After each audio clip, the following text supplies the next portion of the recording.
Итак, меня зовут Михаил Климарев, если кто-то не знает. Я исполнительный директор общества защиты интернета. У меня есть несколько проектов, в частности, VPN-генератор, и есть еще служба технической поддержки на связи, еще есть ряд проектов, которые там в разной степени публичности. Криптовалюты вообще самая-самая основа. Давайте начнем с того, что текущая... вот эта презентация, можно ее взять ее сразу и у себя на телефоне, например, показывать.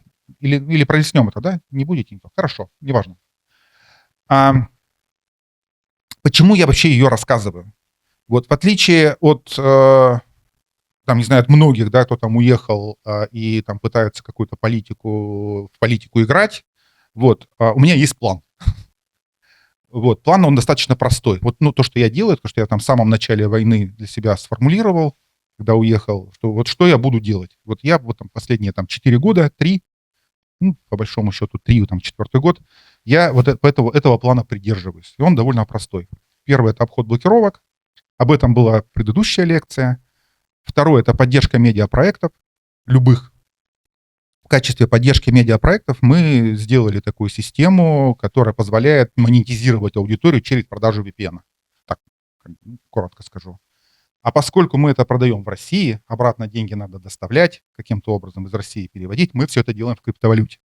Именно поэтому я могу как бы что-то рассказать вам практического, как мы это делаем. Вот, то есть у меня практика какая-то наработана, она есть. Вот, но это третий пункт, это система обмена ресурсами. Ну, собственно, что криптовалюта и делает. А почему криптовалюта? Потому что других-то способов и не осталось. Все рубли, по сути дела, принадлежат лично Путину. То есть он может их буквально любой счет закрыть в любой момент. Бумажные деньги он тоже в любой момент может там забрать, обесценить, еще что-то сделать с ними. Но надо это понимать, да, что все, что крутится вот в российской системе, финансовой системе, это все записывается, все подписано и так далее. И это, ну, просто небезопасно. Тем более,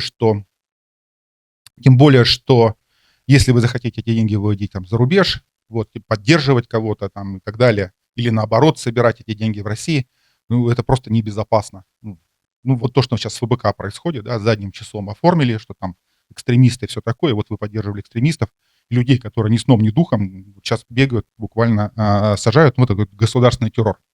Следующее — это технологические санкции, ну, потому что, опять же, да, это я занимаюсь, это мой план, напомню. Почему? Потому что если им позволить ставить эту поставку оборудования в Россию, с помощью которого осуществляются блокировки, ну, это как бассейн с 2 трубами, да, то есть они, ну, просто победят, у них денег больше. Поэтому тоже этим делом занимаюсь, и взаимодействие с бигтехом, это, не знаю, с Гуглом, с такими корпорациями, потому что они тоже играют достаточно большую роль в том, чтобы, ну, по сути дела, тоже принимают участие с той или иной стороны, в той или иной степени, с той или иной стороны. Участие вот в том, что сейчас происходит. Такая картинка с глубокомысленным текстом. На самом деле у нее задача сказать, что я про деньги рассказывать не буду. Я буду рассказывать про технологии. Ну, то есть деньги, это отдельная история. Вот я, правда, буду там, конечно, краешком этого проходить. К деньгам это все равно будет отношение. Вот, но существует огромное число всяких споров, вот эти вот, где криптоны собираются, вот если там 3 криптона собралось в одном месте, там будет 7 мнений по поводу того, что такое вообще криптовалюта, по поводу вот этой, как считать ли криптовалюту вообще валютой, вот, по поводу того, что как относиться к этому, ко всему, как государство к этому относится и так далее. Там просто невероятное число мнений, штука достаточно новая. Первый биткоин появился, вот только что посмотрел дату, забыл, в 2009 году первый биткоин появился, где-то вот в ноябре, по-моему, месяце. В общем, сейчас где-то примерно 15-16 лет этой технологии вообще на круг, вот, а она еще до сих пор на самом деле в очень юном возрасте. То есть там еще есть куда чего развивать и так далее.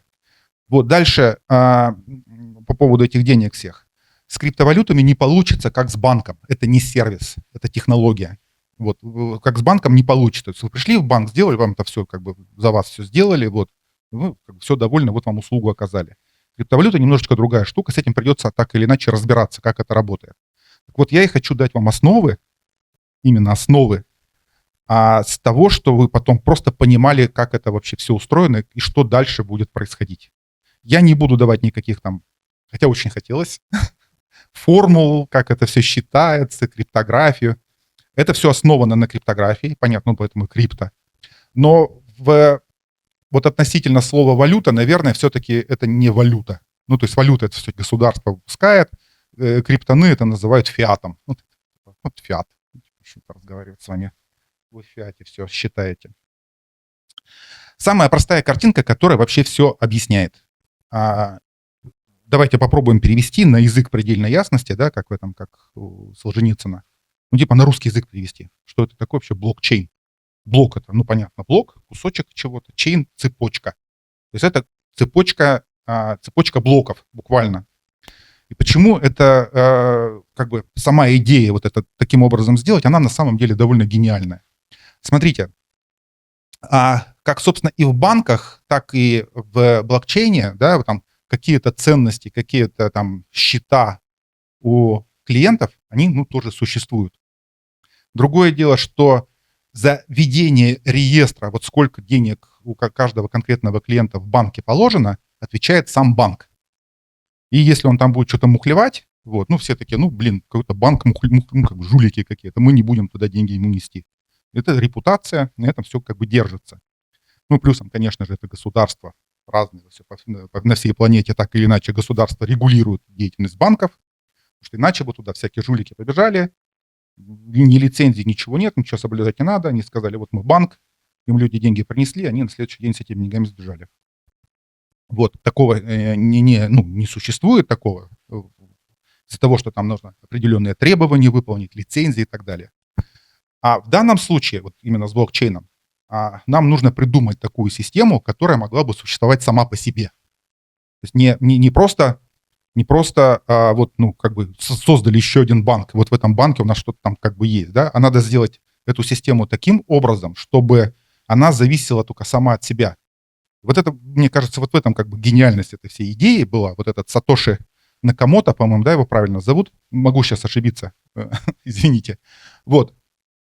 Кто он такой, до сих пор никто не знает, но он написал несколько статей о том, что вот можно сделать таким образом.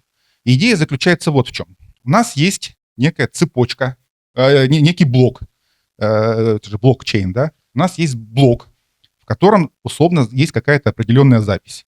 Ну, там один человек перевел там деньги другому человеку.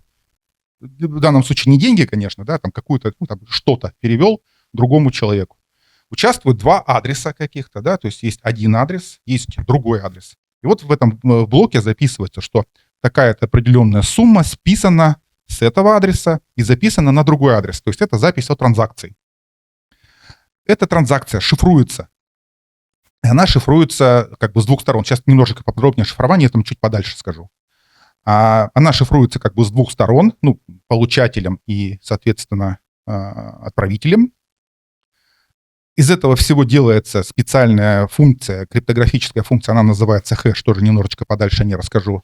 Из этого получается некий хэш, и этим хэшем мы подписываем следующий блок. Следующий блок происходит тоже какие-то операции, то есть там могут разные совершенно люди быть, они тоже в итоге формируют хэш и подписывают следующий блок. Так по цепочке идет. И теперь смотрите, для того, чтобы мне взять и поменять какой-то записи в этих рейсах, нужно Петя не переводил никаких денег, или наоборот, Петя перевел 2 миллиарда вместо, там, не знаю, 1 миллиона. Ну, от балды цифры называю, безусловно. Вот, и для того, чтобы изменить теперь вот в этой цепочке блоков, вам нужно изменить, по сути дела, все предыдущие блоки тоже.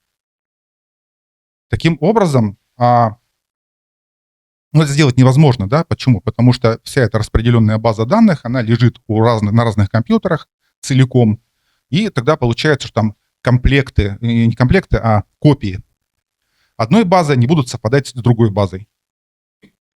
Я надеюсь, это понятно объяснил. Надеюсь. Есть понимание?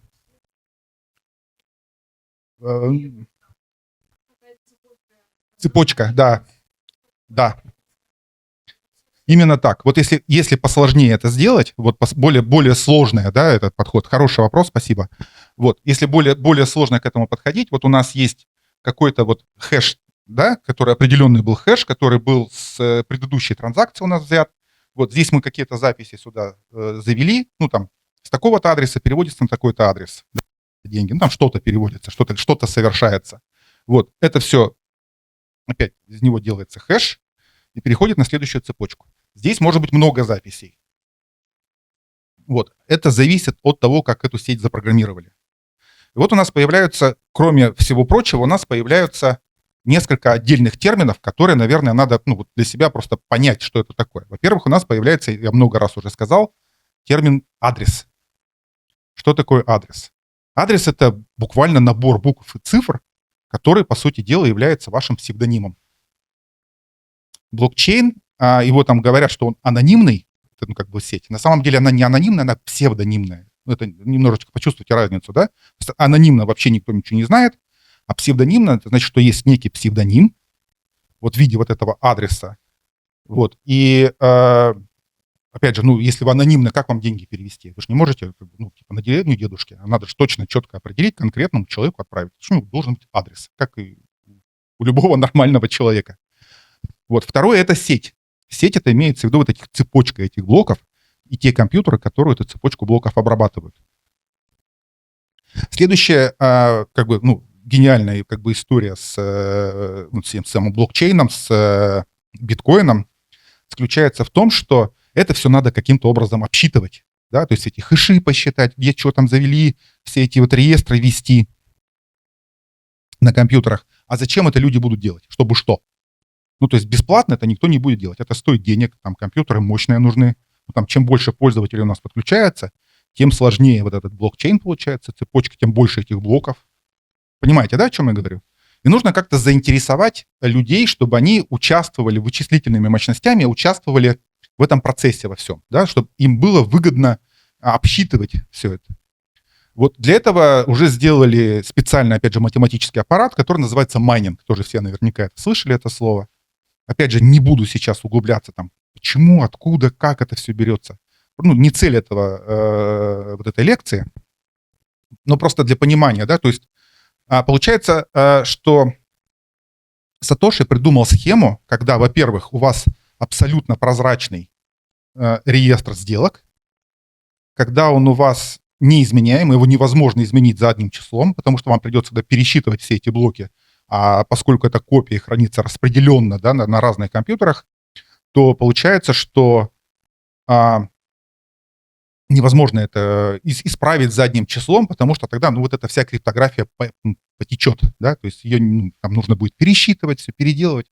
Это все сразу все увидят, что там какое-то мошенство происходит. Вот. И главное то, чтобы вся вот эта тележка начинала ехать, да, он придумал вот эту смазку в виде майнинга. Откуда потом эти все деньги берутся? Во-первых, вы когда переводите одному пользователю, другому пользователю, вы платите так называемый газ, да, комиссию. Очень грубо, если это брать, эту комиссию. Причем комиссия, она, опять же, математически высчитывается в зависимости от того, насколько, вот этих транзакций много совершается. То есть там прям математический аппарат специальный. Если много транзакций происходит, это же надо все обрабатывать, соответственно, цена будет расти. Если мало транзакций вообще сейчас в моменте происходит, цена будет падать вот за переводы за эти все. Но так устроено в биткоине. Вот. А на самом деле вот этих сетей, помните, я говорил слово сеть, еще одно слово, вот этих сетей их довольно много. Мы о них там тоже чуть попозже поговорим дополнительно. Теперь немножечко вернемся назад. Я говорил там слово хэш. Что такое хэш? Хэш — это криптографическая функция. Ее цель — создать некий уникальный слепок какой-то информации. И свойства этой функции, функция, помните, да, из математики, что такое функция вообще? То есть у вас есть на вход что-то, x, да, какой-то, и из этого x вы там по определенным алгоритмам как-то считаете y, получается. Ровно то же самое. У вас есть на входе какие-то данные m, вот эта хэш-функция h, да, от m, и там получается какое-то число. Что в этой функции там происходит, отдельная тоже история, там интересная математика, все можно тоже очень долго обсуждать, но просто представьте себе, что там некий алгоритм, который обрабатывает эту информацию. Условно, у вас на входе там гигабайтный файл, а на выходе у вас там 512 байт. Разница. Но если вы возьмете вот с помощью этой хэш-функции, вы возьмете этот же файл, пересчитаете его еще раз, у вас получится этот хэш. Если вы в этом файле возьмете, поменяете какой-то байт, хотя бы один, хэш получится другой. потому что вот эта функция не сойдется. А поскольку при составлении этой функции, хэширования, у вас теряется информация, то есть у вас получается уникальное число, но из этого уникального числа обратно гигабайт вы не восстановите, потому что информация потерялась. То есть это получается функция односторонняя, она как бы в одну сторону идет. И раз она у вас идет в одну сторону, соответственно, вы таким образом можете подписывать что-то. То есть вот у вас есть файл, да, некий уникальный файл, вы его, хэш-функцию к нему применили, эту самую, получили хэш, собственно, он так и называется. То есть это вот какой-то набор символов, 512 байт, там неважно на самом деле, там много всяких разных математик есть. Вот, вы получили какой-то там определенный набор этих цифр. Обратно вы не можете восстановить файл, но вы можете сказать, что он действительно принадлежит вот этому файлу. Если бы кто-то посчитал, если кто-то его начнет менять, этот файл, вы увидите, что эта хэш-функция не сошлась. И напомню, да, вернусь вот на эту картиночку. Вот, собственно, у вас вот эти все хэши, вот хэш-value, видите, вот это все. То есть вот у вас есть функция, вот, сюда вы можете передать это число, обратно уже нет. Понимаете, да? Вот. И вторая функция, которую тоже, наверное, надо понимать, почему это получается вот, как бы зашифровать все достаточно серьезно и почему это невозможно потом как бы распутать каким-то образом, да, это асимметричное шифрование. Асимметричное шифрование довольно много где применяется, на нем, по сути дела, построен современный интернет.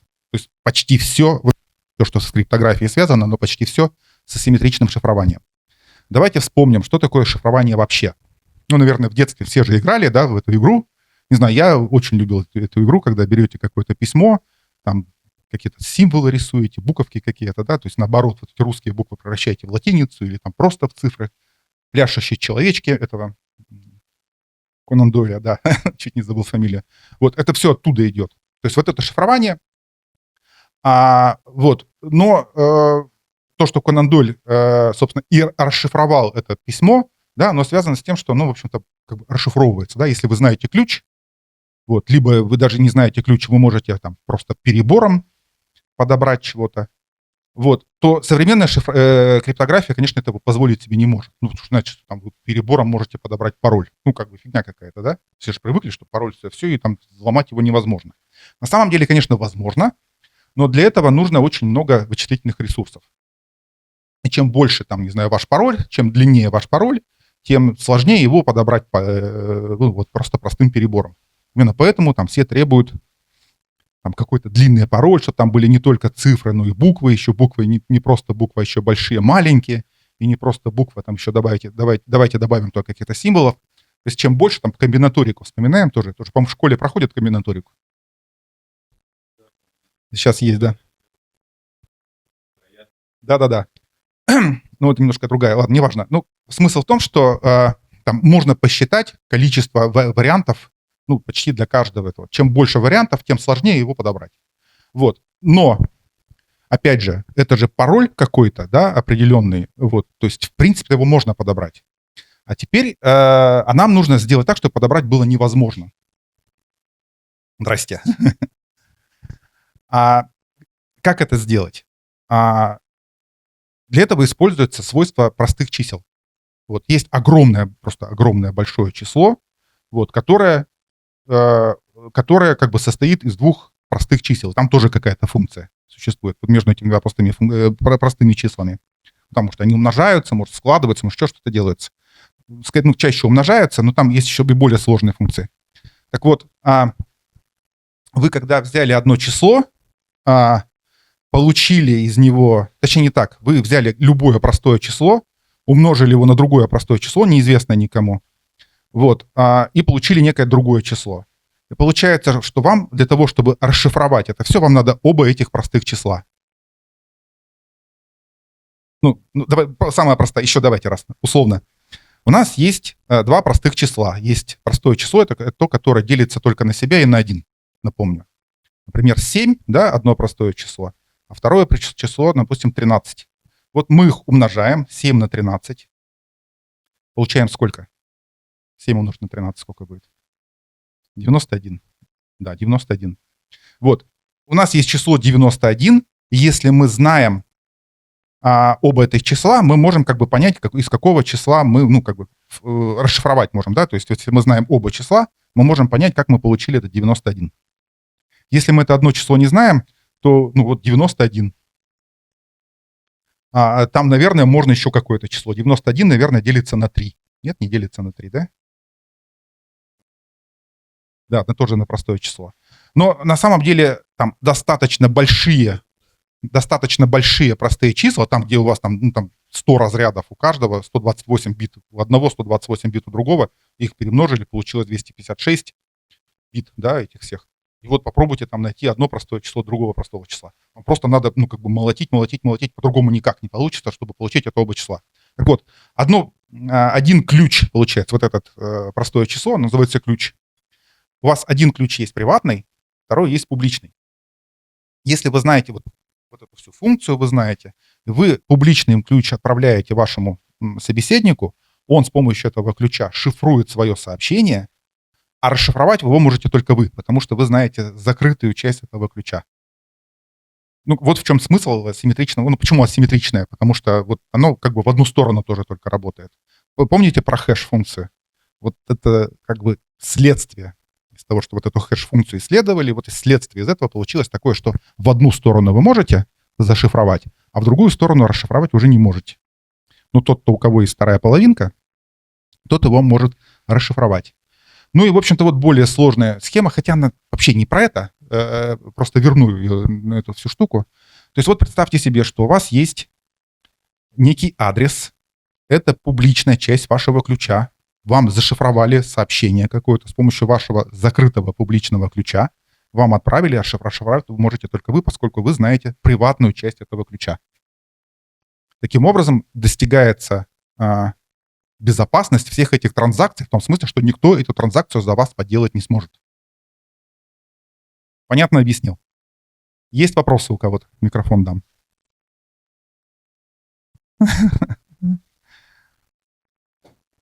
Итого, ну, написано здесь, но давайте я прочитаю, просто еще раз объясню каждому. Итого, вот что такое блокчейн получается?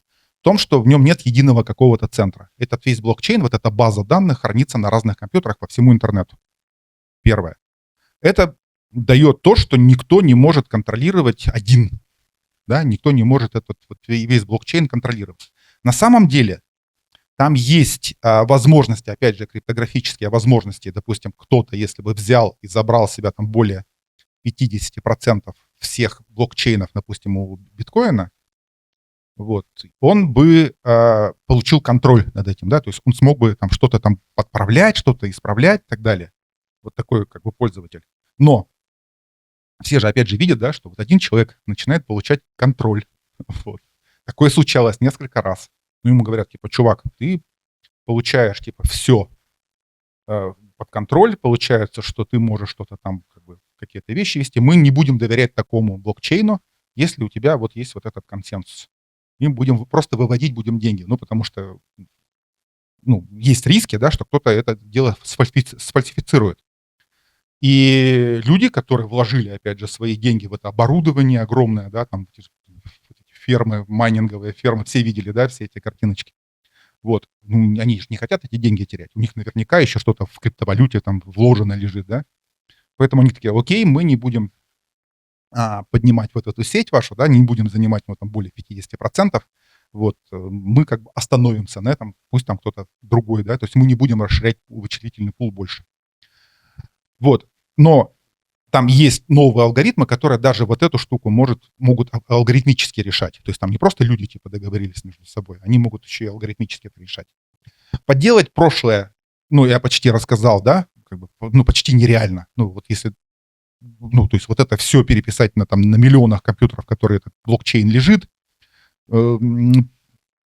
исправить все это, пересчитать все эти хэши, ну, фактически невозможно.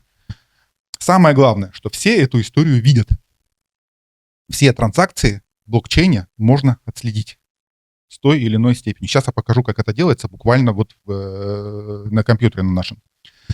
Ну и в некоторых блокчейнах, это тоже уже потом после биткоина появилось, в частности эфир, ну, Ethereum, который называется, вот у этой сети у нее еще есть возможность программировать. Ну, то есть вы не просто вот здесь какие-то блоки, у вас просто какие-то данные записываете сюда, А вы в этих данных можете, например, операции с этими данными сделать. Можете сделать какие-то условия. Например, там, такого-то числа, да, у нас вот это число будет равняться. И если у нас там условия какие-то выставлять, если там условно там никто не придет, на этом построено, например, на этом построено вот эти биржи, которые занимаются ставки на события.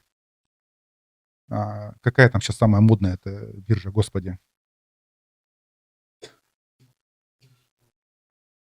Да, это я пытаюсь объяснить смарт-контракты, да.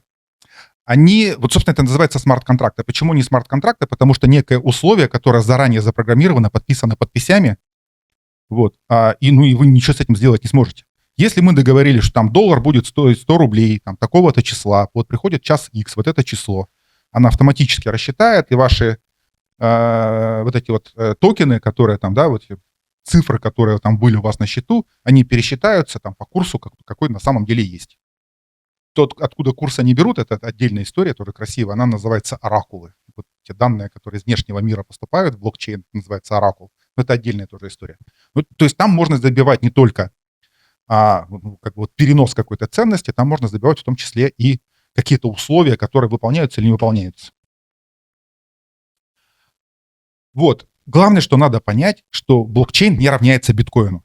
Ну, то есть вот совсем нет. Блокчейн — это технология, биткоин — это криптовалюта. Это продукт, по сути дела, который построен на блокчейн, на технологии блокчейна.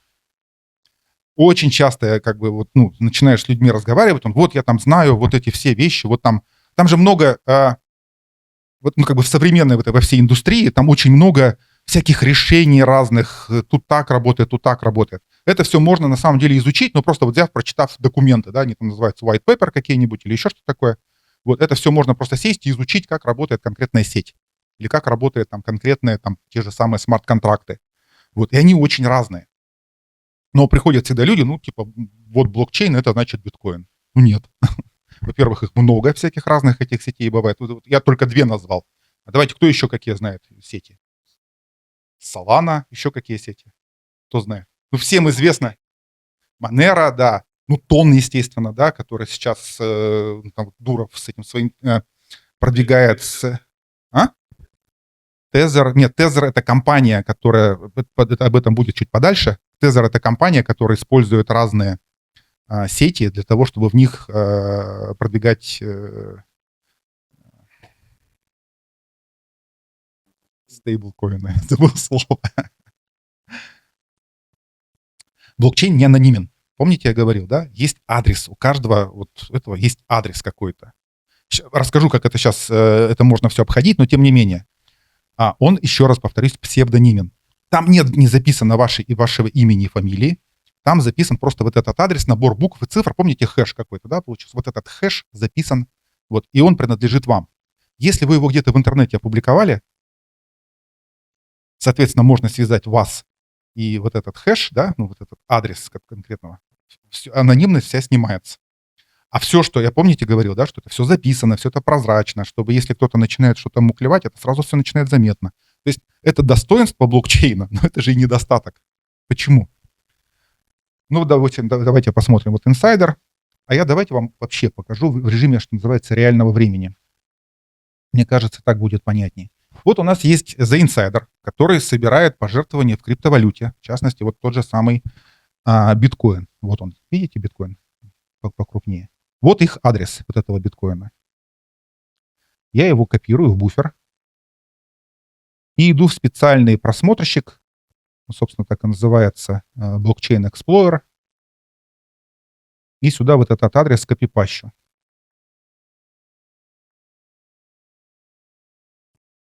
Мы находим здесь адрес конкретный, вот он, BTC-адрес, ну, биткоиновский. И мы теперь все, давайте я покрупнее сделаю, мы теперь видим, сколько на этом кошельке денег в настоящее время лежит, сколько лежит. Ну да, вот 1999 долларов. Ну это по курсу, это же биткоин, да, вот текущий курс. Он там падал что-то. Короче, вот, ну, 0,1 биткоина лежит у него, да, вот она. Вот, дальше всего у него было там, тотал, они получили 21 тысячу долларов. Ну и типа перевели, пришел на кошелек, они его сняли с кошелька. Перевели 21 тысячу долларов. На самом деле нет, это по курсу пересчиталось, по текущему, там сколько-то эта штука может плавать. И всего было 33 транзакции. Ну, у них мало. Ну, подожди. Давай еще раз вопросы мы будем задавать в микрофон. Окей? Ну, я могу повторить. Можем ли мы посмотреть для Monero? Это будет чуть подальше. Пока мы смотрим, в общем-то, на биткоин. Это можно вот по каждому кошельку. Ну, давайте еще кого-то посмотрим. Давайте посмотрим. Я просто открыто специально. Новая газета «Европа». Вот у нас есть биткоин. Сохраняем его. Идем в Bitcoin Explorer. Подождите, где он? Вот он.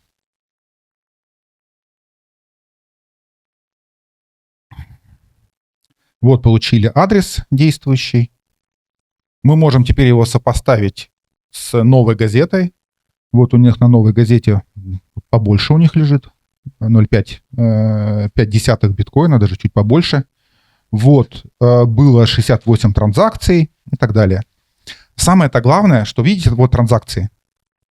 То есть мы можем посмотреть, кто проводил туда. То есть мы можем этот кошелек найти. Существуют специальные организации. Ну, не только организации, там люди какие-то есть. Вот. Но есть прямо организации, которые занимаются безопасностью в этих всех биткоинах. Вот, которые отслеживают все эти цепочки. То есть вы понимаете, да, что вот этот один адрес какой-то пришел, вот можно его взять и посмотреть. Ну, например, давайте, вот кто-то отправил с Binance. С Binance не будем смотреть. Вот кто-то отправил 16 долларов в биткоинах. Можно посмотреть, что это за человек. Копируем сюда его адрес. Это транзакция была. Это номер транзакции. Вот хэш посчитанный, блок ID посчитанный. Когда это было? 12 октября 2024 года. Вот откуда? Вот он кошелек. Вот и куда он был, куда он что переводил. То есть там было у него 0,4 биткоина. Это, походу, какой-то миксер какой-то, да, похоже. Ну, кто-то умный отправил. Но представьте себе ситуацию, когда вы там публиковали там свой какой-то вот этот кошелек, или там где-то спалили его, там, я не знаю, назвали биржей, что вот это мой кошелек. Вот. Его можно тоже сопоставить с вами, вот этот псевдоним его можно сопоставить с вами и потом провести полный анализ, где и что приходило. Страшно? Да, что ты финансировал. Страшно, да, становится потихоньку? Сейчас, подожди, мы тоже к этому все перейдем. По поводу Binance мы сейчас это отдельно будем скажем. Я надеюсь, вот эту историю я объяснил. Надеюсь. Если понимать, как работает этот самый блокчейн, вот, то есть вот это, как эта технология работает, понимать, что такое адреса, как они уходят и где это можно посмотреть, таким образом вы можете для себя какую-то стратегию, да, действия составить, во-первых. Во-вторых, вы уже понимаете немножечко, что есть разные кошельки, не кошельки, сейчас мы дальше, разные сети, соответственно, вы не можете переслать просто так, переслать какие-то ценности там из одной сети в другую сеть. То есть из биткоина в какой-нибудь там эфир вы переслать не можете. Это я понятно объяснил? Почему? Потому что у них разные адреса, разная система адресации, разные блокчейны и так далее. Кто это делает? Но, тем не менее, это мы можем же, да, менять, можем эфиры менять на биткоины можем менять на, не знаю, на USDT, на эти самые тезеры и так далее. Кто это делает? Это делают специальные программы, которые вот делают этот размен. То есть есть какой-то определенный курс, они это с Оракула взяли эти данные, взяли, поменяли, там, да, взяли с вас комиссию за то, что вот они эту транзакцию провели. Вот основные сети блокчейнов, которые, на самом деле, я попросил типа чат GPT написать, напиши мне самые такие эти все сети, вот он мне их написал. Текста много, читать не знаю, не буду. Расскажу только о том, что какие главные параметры вообще существуют у этих самых сетей блокчейнов. Еще раз, это не криптовалюта, это еще ничего вообще такого нету. это сети блокчейна. Самая популярная, самая торгуемая, это самая большая по капитализации, ну, то есть сколько денег сейчас стоят все токены, какие существуют. Это, естественно, биткоин. Потому что она была первая, потому что это основа технологий, потому что все в него вложились, и потому что доверяют биткоину. Хотя там тоже на самом деле там происходило всякие разные странные вещи, там были всякие форки, там кто-то уходил, кто-то проходил, там огромная история, как бы вот эти штуки существуют. Но так или иначе, это сейчас самая популярная сеть, вот, она самая спекулятивная. Там, вплоть до того, что там есть компании, капитализация которых базируется исключительно на курсе биткоина. Биткоин падает, капитализация компании падает. Вторая сеть по популярности – это эфир, ну, Ethereum, который. Его придумал Виталик Бутерин. Меня просили, как бы, назови обязательно эту фамилию. Вот. Почему? Потому что у него, во-первых, имя прикольное, во-вторых, он говорит на русском. Он даже, по-моему, в Россию приезжал, когда это еще было возможным. Вот. А гениальный молодой человек, вот, он придумал как раз вот эти самые смарт-контракты, о которых там тоже пытался рассказать. Вот, у меня это не особо получилось, но тем не менее, да, то, что с криптографией там можно мутить, вот эти все вещи делать, вот это придумал он. Solana — это другая сеть, и у нее главное ее достоинство то, что она высокопроизводительная. Что такое производительность сети? Это количество транзакций, которые каждая сеть может обработать в определенный момент времени. И у этого есть предел, чисто математический предел. То есть вы не можете запихнуть в блок какой-то, да, слишком много информации. Вы можете сколько в блок влезает, столько вот и влезет. Сколько транзакций было проведено, столько и влезает. Вы не можете обсчитать эти блоки, потому что с каждым расчетом сложность вычисления растет. Иначе можно было бы, кстати, за сколько выросла вычислительная мощность с 2009 года. В 2011 году я биткоин намайнил буквально на макбуке. Ну, то есть он там стоил 50, по-моему, долларов. Этот биткоин, целый биткоин стоил $50. Я вот его посчитал, намайнил его буквально на ноутбуке. Ну, то есть был такой момент, когда это можно было сделать. Это было смешно и забавно. Но мне повезло, на самом деле, там другая история. Как лотерею выиграл. Вот. Для того, чтобы сделать более высокопроизводительным, больше транзакций, чтобы эта сеть обрабатывала, она должна быть математически немножко по-другому устроена. Ну и опять же, да, там за майнинг, чтобы деньги люди как бы платили и так далее. Короче, это сложная история. Вот, просто надо себе представлять, что вот эти транзакции, они не проходят мгновенно. Они какое-то время занимают. Опять же, в зависимости от спроса. Вот, а хочется же быстрее, чтобы, да, все проходило. Поэтому вот придумывали разные алгоритмы, чтобы обеспечить и работоспособность этой сети, и чтобы ее нельзя было исправить как-то, да, по пути, и чтобы она еще достаточно быстро работала.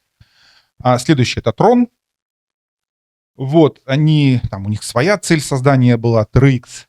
Вот это сейчас, по-моему, самая популярная сеть, на котором крутится, опять я забыл это слово, стейблкоины, господи. Вот это Tron TRX20, вот это, собственно, на TRC20 называется. Это, собственно, вот на этой сети, на сети Tron. У этой сети у них особенность есть то, что они вот этот газ-транзакцию, они берут только вот в своей крипте, ну, то есть вот в своих этих токенах.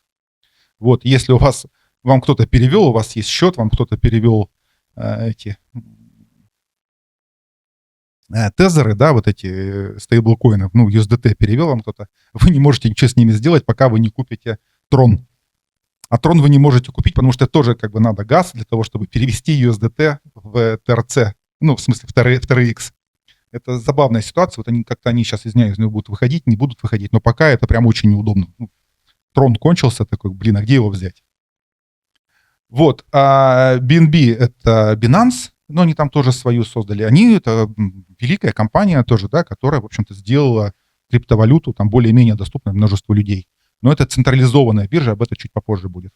Новые сейчас свежие такие решения — это Arbitrum и Optimism. Optimism сейчас очень модная, там очень дешевая транзакция, очень быстрая сеть, она специально предназначена для того, чтобы совершать много транзакций очень дешево. Вот, если вы там как раз Tether там тоже работает, USDT, просите типа вот на Оптимизме, на Оптимисте, да, на сети Оптимизм, там будет быстрее обработка проходить. Ну, еще там куча всяких разных еще сетей. Здесь не упомянут тот же самый тон. Я надеюсь, на этом месте какие-то вопросы, если возникли, задавайте. В чем разница между сетью и так далее, я надеюсь, я объяснил. Давай. Вот то, что транзакция прошла, это значит, что вся сеть синхронизировалась вот этим блоком, или это какой-то другой момент времени? На разных сетях это устроено по-разному. В некоторых это считается, ну вот на биткоине считается, когда вот этот блок посчитан. Поэтому в биткоине транзакция проходит, иногда сутками могут проходить. Ну потому что там пул переполнен, когда-то там попадешь в него, еще что-то такое. И это прямо иногда бывает очень долго. Там еще и газ возьмут. Там, не знаю, $100 переводишь, а с тебя возьмут комиссию 40. Запросто. Вот, такое тоже бывает.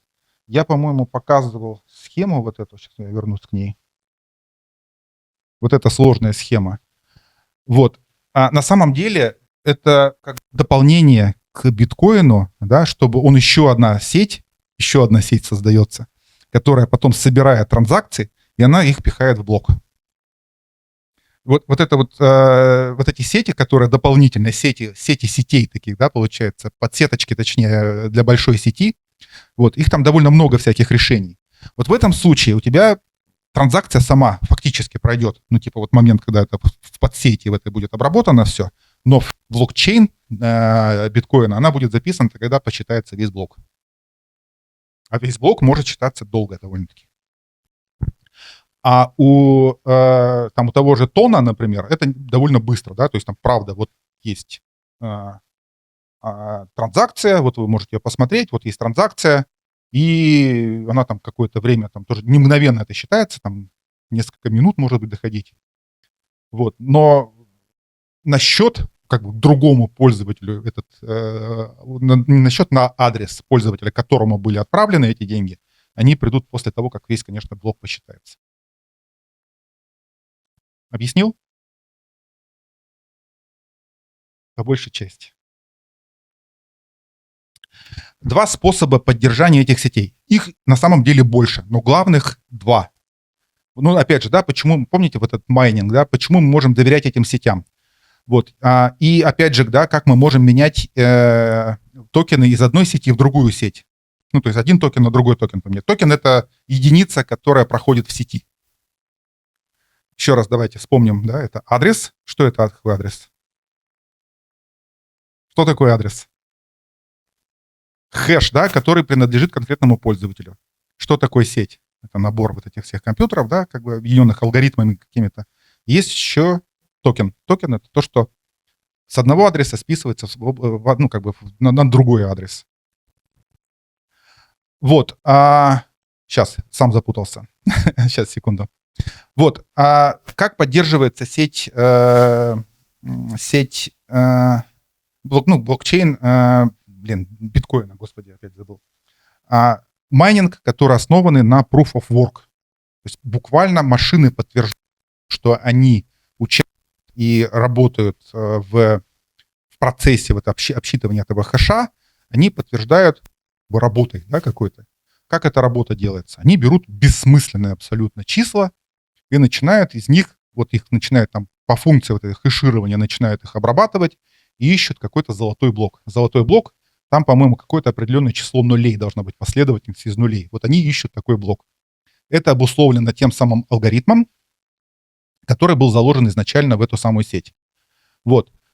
Они молотят эти цифры, как только они находят блок красивый, вот этот адрес, на котором там какое-то определенное количество нулей, в адрес этой машины записывается вознаграждение в виде вот этого самого, валюты, да, ну, в смысле биткоина какого-то. Вот этот биткоин записывается на счет этой машины. И чем дальше это все обрабатывается, тем больше вычислительная мощность нужна. Сейчас там какие-то совершенно колоссальные какие-то терахэши обработки в секунду, то есть они там терахэши буквально обсчитывают, какие-то невероятные абсолютно цифры. Вот. Но каждый раз, когда они там находят какой-то блок, они сейчас там чуть не праздник какой-то объявляют. Одна машина это обсчитать не может, ни один суперкомпьютер это сделать не может. Это может сделать только сеть компьютеров. Поэтому эти все майнеры объединяются в пулы, у них там есть тоже смарт-контракт, который разделяет вот этот найденный блок и на них на всех. И вот они таким образом майнят буквально буквально добывают вот эту цифровую руду. Перемалывают цифровую руду, получают уже какое-то цифровое золото. Вот хорошее слово. Следующий способ.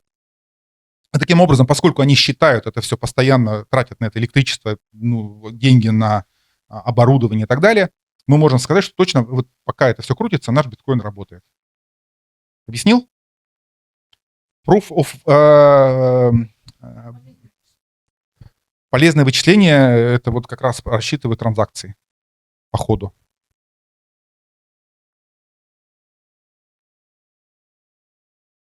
Proof of...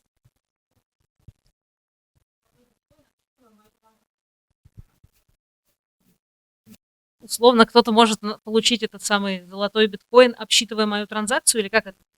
Именно так, да. То есть они обсчитывают транзакции всех пользователей, которые там существуют, это все входит в общий, алгоритмом входит в общий объем расчетов, но там же в этом еще и много бесполезной работы, которая просто ищет вот этот золотой блок, да, в котором много-много нулей. А Proof of Stake немножко другая концепция. То есть у нас есть уже у кого-то вот этих токенов довольно много, да, они в каких-то денежных единицах выражаются, и мы можем, получается, мы можем обеспечивать работоспособность этой сети именно этими блоками. Особенно это используется именно для передачи токенов из одной сети в другую сеть. То есть смотрите, вам же нужно перевести условно из сети биткоина в сеть эфира, вам нужно перевести какое-то число этих, да. Курс, он там возникает рыночным способом, там есть какой-то оракул, который считает это все хозяйство, и там назначает в каждый момент времени, он вам считает конкретный курс, по которому это будет, вот эта процедура размена будет проведена. Обычно вы, когда в кошельке это делаете, вы размениваете, он вам показывает цену, сколько чего куда будет, и вам надо согласиться с этим, да. Вот, и на это уходит там какое-то определенное время, там дается 30 секунд, там, не знаю, у разных обменников это по-разному работает. Так вот, а для того, чтобы переводить один токен в другой токен, вам надо, чтобы у вас была какая-то бочка, где лежат оба токена. То есть представьте себе, вот меняла, да, сидит буквально, да, вот эти вот старинные менялы, когда вот одни монеты меняют на другие. Там не знаю, флорины, как они правильно назывались, меняет на дукаты. Вот, у него должен быть запас у такого меняла и дукатов, и флоринов. Потому что иначе он не может, как он, мне придет кто-то с дуката, а мне, говорит, только тоже дукаты. Мне нужны флорины, флоринов нет. Поэтому у него должно постоянно запас этот быть. И вот для того, чтобы обеспечить этот запас вот этих самых монет цифровых, есть специальные машины, специальные сервисы, куда вы можете свою криптовалюту сдать в стейкинг. Это делают организации какие-то, вот, или вы можете самостоятельно найти, да, то есть вот там есть стейкинг, вот такая-то компания, мы берем в стейкинг какие-то определенные монеты, вот, и за них начисляются проценты за это, за все. Тоже смарт-контрактами это все обеспечивается. То есть это буквально аналог банка, когда есть монеты, которые лежат, да, которые рассчитываются, токены, монеты, которые рассчитываются, там что-то они там бегают, играют какую-то роль определенную, вот. А вы в качестве депозита положили туда свои деньги, получаете процент. То есть там цена колеблется на эти ваши монеты, еще и проценты какие-то натикивают. Довольно удобная система. Вот. Там есть еще ряд всяких разных пруфов, вот, но сейчас это просто голову забить прям тяжело будет. Я думаю, что этого пока достаточно. Еще одно понятие, которое нужно понять. Тавтология. Понятие. Извините. Вот. Каким образом мы можем подключиться вот к этому самому сети, к блокчейну? Как мы можем к нему подключиться? У нас какое-то программное обеспечение. Да? Оно называется кошелек, wallet. По сути дела, это всего-навсего программа, которая может смотреть вот этот самый блокчейн. Вот то, что я показывал, да, вот эта вещь, да, то есть там все эти транзакции записаны и так далее, это по сути то же самое, только за одним исключением, что там лежит ваш закрытый пароль, закрытая часть. Вот, и он подключается, раз он знает закрытую часть, этот кошелек, он подключается к блокчейну, расшифровывает ее и он может показать, сколько у вас там на счету, какие транзакции были. То есть вот это все хозяйство он достает из сети и показывает вам в удобоваримом виде. Ну, удобоваримый вид — это типа у меня в кошельке лежит столько-то денег. Ну, я могу показать какой-нибудь свой кошелек. Ну, не знаю, давайте вот тон посмотрим. Вот у меня там столько токенов есть. У меня сколько-то там тонов, сколько-то USDT и так далее. То есть вот этот кошелек, он, собственно, вот это делает, исполняет вот эту задачу. Но они, эти кошельки, не все одинаково полезны. Есть два типа кошельков, которые тоже надо понять, как они работают. Есть кастодиальный кошелек, есть некастодиальный кошелек. Что такое кастодиальный? Кастодиальный — это customer, да, от слова customer, да, как правильно его произнести? Там, наверное, латыни, наверное, используется. Вот. Какой-то пользователь. Раз есть пользователь, значит, должна быть организация, которая этого пользователя поддерживает. Некастодиальные кошельки — это просто программа, которая просто смотрит в блокчейн. То есть она оттуда достает эти все данные, вы сами занимаетесь вот этими всеми своими делами.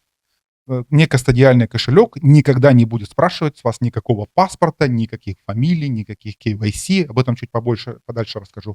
То есть вы можете в любой момент зайти, создать себе некастодиальный кошелек и им пользоваться в свое удовольствие сколько хотите. Никто с вас ничего не спросит, никто это. Ровно пока вы не начнете выводить криптовалюту из этого кошелька в фиат. Вот самое сложное место — это как раз вот перевод туда-обратно. Но если вы пользуетесь некастодиальным кошельком, вас никто заблокировать не может технически. Ну, то есть просто никто не может заблокировать. Особенно если это касается, ну, вот сетей, там, типа того же биткоина, еще кого-то. Поэтому биткоин любят всякие темные личности, странные, да, используются для там не совсем законных сделок. Об этом мы тоже чуть попозже, мы об этом во всем поговорим. Кастодиальный кошелек, как правило, принадлежит какой-то организации. Ну, например, это может быть банк. Там есть такие необанки, которые выпускают свои собственные кошельки, привязанные к вашему счету. Они с вас попросят паспорт, попросят покрутить головой. Ну, вот это все. Не знаю, звонок, может, иногда делают, совершите звонок, чтобы подтвердить, что это вы, это вы. В общем, кастодиальный кошелек, он зависит от организации. В чем удобство? В том, что это все законно, ну, как бы однозначно сразу, да, в том, что вы там можете оперировать этими всеми криптовалютами, вот, и в случае каких-то вопросов вы обращаетесь к вашему этой организации, которая ваш кастодиальный кошелек поддерживает, и решаете эти проблемы. Не знаю, ошибочное списание, что-то еще такое. Вот они на технические вопросы на ваши ответят. Не кастодиальный кошелек, ничего у него этого, естественно, нет. Вы никому ничего не должны, вам тоже никто ничего не должен. Соответственно, если вы там что-то отправили не туда, что-то сделали не так, это все ваша личная проблема, никто вам ее решать не будет. Вот выбираете, типа, вот либо там, либо там. Но на кастодиальном кошельке могут заблокировать.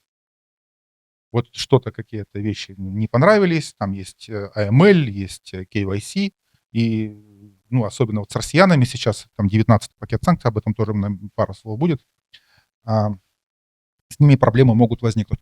Вот все, не все, это вот сколько тут, 10 кошельков, которые более-менее популярные в использовании. Я все не пробовал, честно, ну, не знаю. Ну, например, MetaMask, он существует в виде приложения для браузера. То есть браузер, вот, и прямо в нем там, то есть, можно как бы получить доступ к этому своему кошельку, и на сайтах это действительно удобно как-то платить. Я его не люблю, не использую. Я использую, например, вот такой Exodus. Вот у меня есть, лично у меня. Но они, опять же, все разные, да, то есть вот Coinbase — это биржа, это кастодиальный кошелек, Crypto.com — кастодиальный кошелек, по-моему, Trust Wallet, по-моему, тоже кастодиальный, MetaMask — не кастодиальный, ну, Exodus — вот не кастодиальный кошелек точно, но там еще что-то. У них у всех разных какие-то, понятно, это целый рынок, целый мир огромный, конкурируют между собой. У одних так можно сделать, у других так можно сделать. Вот. Вот выбираете самостоятельно, никому ничего не говорю, но просто главное понимать, вот в чем смысл, да, то есть если там требует паспорт, он кастодиальный. Он, получается, вообще перестает быть анонимным, да, то есть там все транзакции будут видны, в том числе и налоговый. в том числе и если вы переводите деньги из России, это тоже будет видно. У вас нету паспорта Евросоюза, будет тяжелее, там, тем более с 19-м пакетом. Где купить, продать? Ну, самое простое, это как раз вот именно на биржах. Приходите, открываете счет в Binance, регистрируетесь там, показываете им паспорт, как бы там, что там, проходите вот этот самый KYC, Known Your Client, KYC. Ну, терминология такая, которую криптоны, в общем-то, как бы почти все используют. Вот, и там покупаете, то есть привязываете буквально карточку. Более того, у Binance даже была своя собственная карта, у меня даже где-то она была, я ее даже получил. Ну, то есть у меня лежала на кошельке крипта, я когда рассчитывался с этой карты, у меня крипта списывалась в определенном размере, там, по определенному курсу. Я буквально просто оплачивал это все покупки.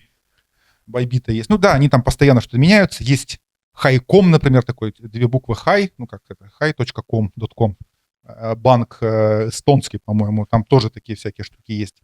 Куча сервисов российских новых появилась, которые так умеют делать, и Revolut умеет работать с криптой. То есть вы в Revolut можете купить, привязать к нему свой кошелек какой-то, вот, и можете купить криптовалюту, ее продать. Но помните, да, что в Евросоюзе, там у всех государств, там отношения к ней разные. Если вы его там типа купили сегодня, продали завтра, там какие-то налоги придется платить. Не знаю, как они считаются. Но можно, например, если вы купили сегодня, подождали год и на будущий год продали ее с какой-то прибылью, там, по-моему, налоги не учитываются. То есть там есть какие-то вот эти тонкости, которые надо просто изучить. Второй способ, где купить, это децентрализованные обменники. Из таких, ну вот они тут перечислены, из таких вот обменников, которые там в России гиперпопулярно, есть такой BestChange, это автор этих всех обменников. Там, ну, по-моему, около 1000 разных обменников есть. Это такой бизнес, в том числе кидальные и так далее. Ну, там людей обманывают. Ну, вот можно купить там криптовалюту на децентрализованных сервисах. Тоже, да? Ну, видимо. Это отдельная история, да. Вот, можно, ну, это, собственно, вот P2P платформы, на самом деле, да, то, что ты говоришь. Это буквально какие-то менялы, вот. Их полно в Грузии. В Грузии они, по-моему, даже вполне себе легальны. В Германии точно таких нету, точно нелегальные. Криптоматы есть, да, кстати, можно там купить. Ну, это вот типа аналог обычных банкоматов. А peer-to-peer это, ну, вот мы познакомились с вами, да, мне нужна, не знаю, крипта, вам нужны деньги. Ну, вот я вам перевел, вы мне дали деньги. Ну, или наоборот, как там сделали. То есть вот этот peer-to-peer. В том числе есть сервисы, которые сводят людей, чтобы они вот этими всеми вещами занимались. Самое простое peer-to-peer платформа – это, собственно, сам Telegram. В Телеграме, в кошельке, wallet, который встроен в сам Telegram. Это кастодиальный, кстати, кошелек. Вот, потому что там с какого-то, я не помню, то ли с 500 USDT, то ли с 2000 USDT, с какой-то суммы Telegram потребует лицо предъявить. Паспорт, лицо и так далее. Вот, и он не работает, по-моему, с резидентами Евросоюза вообще, в принципе, не работает. Я заблокирован в Телеграме, представляете? В кошельке. Ну, потому что у меня было там больше 2000, вот, и они попросили предъявить лицо, я предъявил, что я резидент Евросоюза. Говорит, мы с Евросоюзом не работаем, закрыли. Вывести мне разрешили деньги все, вот, но пользоваться я им сейчас не могу. А это вот, еще раз, это недостаток именно кастодиальных, привязанных кошельков. Не кастодиальные кошельки, но я не знаю, вот Exodus, кому я должен это лицо предъявить, что это просто вьюер блокчейна. Ну, просто вот он просто смотрит в него. Едем дальше. Ну, вот Binance, собственно, да, скриншот с него взято, вот столько у него пользователей, как они утверждают, 300 миллионов, да? Если я правильно эту цифру расшифровываю. То есть у них 300 миллионов кошельков всяких разных открыто. Понятно, что там у некоторых людей там по несколько, по 2, по 10 и так далее. Ну, эта цифра впечатляет на самом деле. Самая крупнейшая криптоорганизация, по-моему, этот биткоин. Хотя, по-моему, кто-то больше есть там в объеме денег перекачанных и так далее. В общем, это на самом деле сейчас большая индустрия. Вот. Binance Мне кажется, надо делать отдельные курсы по использованию Binance. Там настолько всего навороченного много. Там же и биржа, и торговать можно, и всякие финансовые инструменты есть, и там можно занять деньги для того, чтобы торговать. Это торговля с левериджем, с плечом. Там много всего есть, прямо такая штука, вот, которую мы не будем точно рассказывать. Как работает на самом деле вот этот самый кошелек? Здесь мы переходим к такой штуке, которая называется сид-фраза. Все, что у вас кошелек новый, он говорит вам, хотите завести новый адрес, либо подключиться к старому. Если вы хотите завести новый адрес, вот вы должны пройти, просто заводите его. Он вам выдает некий набор слов, там от 12 до 24. Вот, есть русские версии, обычно английские, да, то есть взято 2048 слов, таких общеупотребимых в английском языке, вот, которые вам будут вот идти последовательностно. Они там первая, вторая, третья и так далее. Опять же, кто хорошо знает математику, то, о чем я говорил, о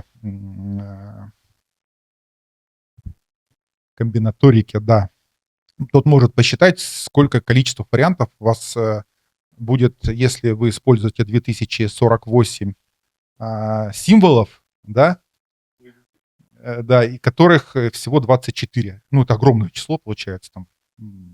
Да, это степени, то есть 2048 в степени 24. Большое число, в общем-то, много. Столько вариантов может быть. Вот. И это является вашим, собственно, закрытым ключом. Слова эти нужны, понятно, что там хэши какие-то возникают и так далее. Слова нужны для того, чтобы, просто человеку можно было хоть как-то их запомнить. Такая мнемоника. Кто-то запоминает, прям учит там все эти 24 слова наизусть. Вот. Обычно просто кто-то куда-то записывает. Но нужно помнить, что если вы где-то про это самовалиете все вашу сид-фразу, все, вы к кошельку получить доступ не можете. Вот помните, я рассказывал биткоин, который я в 2011 году или 2010 намайнил на ноутбуке. Вот я потерял сид-фразу, у меня где-то лежит биткоин, а я не помню, как. Там даже хуже было. У меня был Mac, сид-фраза была записана на жесткий диск, а там у меня жесткий диск получился бракованный, он сдох. Короче, нет. Тогда это, типа $100, или 50, сколько-то стоило, типа фиг с ним. Потом на это смотришь, такой, ничего себе, у меня там биткоин был, я богатый был бы. Вот, обидно, но вот такое тоже случается. Поэтому к этой сид-фразе надо относиться с уважением. Где-то ее там люди по-разному поступают. Я не знаю, там советов давать не хочу, просто кто как это сделает, кто-то учит, кто-то на бумажке записывает, кладет ее в сейф, кто-то хранит, я не знаю, в электронной почте у себя где-то, кто как, в общем, поступает где-то в заметках и так далее. Я сейчас на дисках не храню, я стараюсь хранить где-то в облаке, наученный. Но опять же, в облаке хранить это тоже немножко такое, да. Поэтому я делаю как? У меня эти сид-фразы записаны, я храню это в виде файлика там на Google диске, но этот файл зашифрован отдельно. А пароль я запомнил. Нет, сложнее. Там тоже, кстати, вот по поводу придумывания всяких разных паролей все постоянно мучаются. Я для себя такое мнемоническое правило просто придумал. Я беру какое-то слово, делю его там на несколько частей, где-то пишу большое, там какой-то системе. Первое, допустим, и последнее — это всегда большие буквы. Между ними какое-нибудь там число, цифра, там, год рождения чего-то, ребенка какого-то, там, не знаю, свое собственное день рождения, не знаю, год рождения. Между ними еще какой-нибудь символ ставлю. Например. Как угодно, вы можете придумать себе какое-то такое же мнемоническое правило. Вот. Дальше, как идет подключение вообще? Вот у вас теперь есть кошелек, как вы к нему подключитесь? Говорим «постановить кошелек», вводите сид-фразу, он выдаст, как обычно, сколько там, 24 надо, вот 24, их надо в правильном порядке, эти слова еще писать.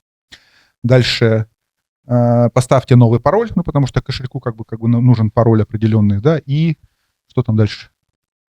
И протестировать доступ к этому, у меня же есть здесь написано, извините, протестировать к нему доступ, то есть вы должны там помнить там примерно, сколько у меня денег там лежало на нем, сколько этих токенов у меня было, каких, ж помните все равно, там плюс-минус. Я помню у себя, да, что сколько у меня тут, как уехать из России. Да. Ну, я сегодня переводил, буквально у меня у тетки день рождения было, я переводил какие-то токены, в общем-то, вот у меня поправилось, ну, вот у меня там 200 евро есть на этом кошельке. Ну, примерно. Ну, чтобы убедиться, да, что вот сколько, что это не чужой кошелек. Но вряд ли получится подключиться к чужому кошельку. Вот, мы дошли до того момента, когда вот немножечко все-таки о деньгах поговорим. Цены на эти токены колеблются. И это, блин, когда вы им пользуетесь постоянно, это, блин, проблема. Ну, потому что он сегодня стоит 100 тысяч, этот биткоин несчастный. Завтра он будет стоить 90, а когда у вас какие-то обязательства есть, вам приходят деньги в этих самых биткоинах, вам надо там что-то из них делать. Нет, хорошо, когда в вашу пользу это сработает. Вот, но это бывает очень редко. Ну, как-то... В общем, это торговля, это спекулятивный товар, у него огромная волатильность. Волатильность — это вот изменчивость. Ну, как бы давайте переводить это, да, на язык предельной ясности. И вот он в течение года, да, вот 1 год я специально поставил, вот в течение года он вот так менялся. Какой в течение года? Он вот менялся последний месяц. То есть он там со 120 упал до почти до 80. 84, по-моему, да, на минимуме было. Вот, и когда вы операцию у вас проходите, это, блин, это реально больно. Поэтому была придумана другая штука. Она называется стейблкоин. Стейблкоин — это токен, цена которого привязана к конкретной валюте. Он поэтому стейблкоин называется. Самые популярные стейблкоины, естественно, выраженные в чем? В долларах. В долларах США. Почему? Ну, потому что самая большая экономика. Есть стейблкоины, которые выражаются в евро, и даже пытались сделать стейблкоин, который выражается в рублях. Был такой, не был, он есть, он как бы существует, есть как бы стейблкоин, который в рублях. Но вот 19-й пакет санкций именно на этот, собственно, стейблкоин был направлен. Извините. Вот. Стейблкоины — это только токены. Вот. Вам еще надо знать, что эти токены, во-первых, кому они принадлежат, это большую роль играет. Во-вторых, в какой сети эти стейблкоины лежат. И в-третьих, каким образом эти стейблкоины выражаются. Самый простой способ выразить вот буквально, да, какой-то токен в виде конкретной валюты, это то, что делает как раз компания Tether. Они натурально берут деньги, когда продают свои токены, они берут эти доллары и кладут их в банк. Буквально. У них лежат на счету. Сейчас, не соврать, у них, по-моему, 300 миллиардов долларов, что-то вот в таком вот промежутке у них лежит. Ну, как они заявляют, опять же. Вот. Но мы им верим. Почему? Потому что на самом деле у них там очень много всяких независимых аудиторов, которые постоянно ходят и проверяют. Но 300, с чего они живут тогда, да? 300 миллиардов долларов, если просто на них купить трежерис американские, те же самые, там 4, по-моему, сейчас процента доходности на них. То есть там со 100 миллиардов долларов 4% это 4 миллиарда долларов в год просто доходов с того, что просто с процентов, которые там лежат. Вот, и они выступают вот в качестве гаранта того, что конкретный токен точно будет стоить $1. Они берут, если условно им кто-то продает, если они токен продают за доллар они кладут в банк. Если они обратную операцию делают, то есть покупают, я запутался сам, они продают токен за доллар, обратно его выкупают, они этот токен сжигают. И то есть у них это все в блокчейне видно, вот, и то есть у них можно, в принципе, смотреть, сколько у них там реально этих всех долларов и так далее. Вот, при этом все равно какое-то колебание, то есть там курс USDT к USD все равно существует, но там колебание буквально минимальное. Следующий способ выразить, опять же, доллары — это с помощью других криптовалют. Помните, про обменники рассказывал, стейк, proof of stake. Вот, там то же самое происходит. Они просто кладут, там, не знаю, биткоины, кладут эфиры, вот, но вот в эту общую кубышку, и потом его разменивают как бы на доллары. Но там проблема в том, что волатильность большая. И если у вас вы положили, там, не знаю, биткоинов, да, вот, которые выражаются в $100, она хренакса упала в 2 раза. Вот, и получается, что они будут необеспеченные. Поэтому там, во-первых, берется двойная маржа, не маржа, а двойное обеспечение, вот слово. Двойное обеспечение, то есть там буквально вот по текущему курсу это должно быть, там, я не знаю, не кладете один биткоин, это не 90, он у вас на счету учитывается, а 45, ну, условно. И если цена как бы падает, они там все эти принудительно все закрывают, типа сразу переводят в эти самые биткоины. Ну, алгоритм такой, вот эти смарт-контракты такие, переводят либо в биткоины, либо еще что-то такое. Вот. И колебания вот у таких выраженных, я вас запутал, наверное, сам запутался, вас запутал. Вы понимаете, о чем я говорю? Ну, да, то есть еще раз, это выражено в другой криптовалюте, которая числом меньше в 2 раза, чем на самом деле нужно для обеспечения. Вот. Еще плюсом ко всему, у них волатильность тоже курса, то есть курс доллара к доллару скачет. Вот. И когда кто-то, ну, как бы начинается там, что-то там пошло не так, да, прибегают люди, которые делают арбитраж. Ну, то есть вот он выше единицы скачил, люди прибежали, продали доллары за доллары, да, но чуточку дороже. Вот когда цена ушла вниз, прибежали другие люди, купили доллары за доллары, но чуточку дешевле. И вот на эти типа 2% они и живут. То же самое сделано было в алгоритмическом стейблкоине, вот, но он прогорел. Там была такая, Луна называлась такая сеть, вот, не сеть, а монета, наверное, да, токен, который как раз рассчитывал на то, что, ну вот типа вот будут люди приходить, будут делать арбитраж, и в какой-то момент, когда цена базового актива куда-то ушла, ну, там, того же эфира, на эфире, по-моему, они были построены, и получилось так, что у них не хватило для обеспечения всех сделок. В итоге сеть обанкротилась, прогорели, там кого-то посадили. Помните, еще была биржа, я забыл, как она называется, тоже скандальная такая известная, там посадили тоже молодого человека, который этой биржей владел, очень богатый был в свое время, а потом обанкротился. FTX, точно. Вот это вот именно та самая история, как раз, которая связана с тем, что вот он не рассчитал, что вот эта волатильность просто похоронит его вообще как всю компанию. К чему все эти разговоры? К тому, что спекулятивные курсы вот этих монет, и для того, чтобы вам как бы вы не хотите вот в этих спекуляциях во всех участвовать, вы хотите просто как бы переводить друг другу деньги. Стейблкоины — ваш выбор. Вот, вы просто переводите доллары кому-то. Доллар тоже в цене скачет. Он в последнее время там, по отношению к евро упал довольно серьезно, ощутимо упал. Вот. Я уж не говорю к польским злоту, например. Там польский злот, по-моему, сейчас самая дорогая европейская валюта. Вот. Но вы можете как бы вот эту тихую гавань уйти из вот этого огромной волатильности и того стресса, который вам покажет как бы реальный курс биткоина. Как принимать, теперь вопрос встает, да, как принимать все-таки, помните, это же все реестры есть и так далее, как принимать крипту относительно безопасно? Относительно почему?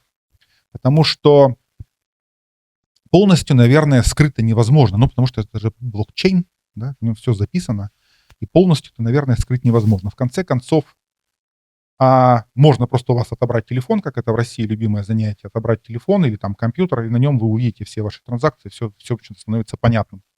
Вот, поэтому если у вас там на телефоне есть какой-то криптокошелек, я, например, не пользуюсь криптокошельком на телефонах. Вот у меня боязнь какая-то еще, ну, это моя проблема какая-то психологическая, но я не использую только на компьютере. Я боюсь потерять телефон, вот, и типа все деньги потеряны, хотя я помню, что у меня файлик-то лежит с сид-фразами, с одной стороны. С другой стороны, меня проще как-то физически заставить, наверное, да, компьютер надо открывать, еще что-то. Ну, короче, паяльник поможет в любом случае, все верно, но вот я как-то не люблю на телефонах эти все операции проводить. Вот, у меня как-то это все на компьютере. Вот, итак, вот это ФБК. ФБК вчера буквально признали террористами, теперь вы просто, если переводите сегодня, и вчера, у меня же сегодня Верховный суд, или вчера, сегодня, извините. Да, просто немножко как это сказать, дежавю какое-то, да, возникает. Это же не первый раз их признают. Американское лицо они сейчас, да. там формально можно было как-то избежать и так далее. То есть донат в этой самой, в биткоинах в пользу ФБК, ну, прям больно будет. Я специально тоже сделал, открыл вкладочку, как это выглядит у них на самом деле. Вот так это выглядит. Обратите внимание, вы можете взять здесь и как бы и использовать вот этот самый адрес, да, который у них на этого кошелька. Мы можем его скопировать и можем даже посмотреть, сколько у ФБК сейчас денег в крипте. Делаем простой эксперимент, смотрим. Вот у нас есть разные сетки BTCH и BTC. Адрес один, да. Это вот связано с ротацией. Вот помнишь, я показывал ниже, ну, то есть долго объяснять. Я просто упарюсь и забуду, что я хотел говорить, и уйду в детали, которые сейчас не очень существенны. Вот, сейчас у них там на счету $82 всего, ну, по курсу, какой там курс. Вот, вообще, вот у них там типа прошло 67 тысяч, но на самом деле они постоянно ротируют эти кошельки, ну, то есть он сколько-то поработал, они его удалили, ну, там, обнулили его, да, и снова начали. Ну, то есть там какое-то движение есть, это все тоже можно посмотреть. И вот буквально вот этих людей, которые эти транзакции делали, если там, уверенно сидят такие менты, ФСБшники, сидят все эти адреса, все сидят, смотрят, считают, пытаясь вычислить кого-то. Вот, но придумали вот такую схему. Видите, разовый адрес. Как это делается? Это каждый раз, то есть я здесь могу нажать «Обновить», и он поменяется, этот адрес. Вот. Это специальный маленький блокчейник создается, да, в котором генерится вот этот адрес, и он будет уникальный. И вам потом будет тяжело посмотреть, на какой адрес что было проведено. Ну, тяжело, но невозможно. Невозможно. Почему? Потому что потом в любом случае он на какой-то другой кошелек, ну, здесь сделано уже более-менее умно, на какой-то другой кошелек это все переводится, ну, эти биткоины, и там уже как бы, ну, там они уже собираются и так далее. Но он не публичный, он не привязан. То есть вы не можете доказать ему, что это ФБКшный кошелек.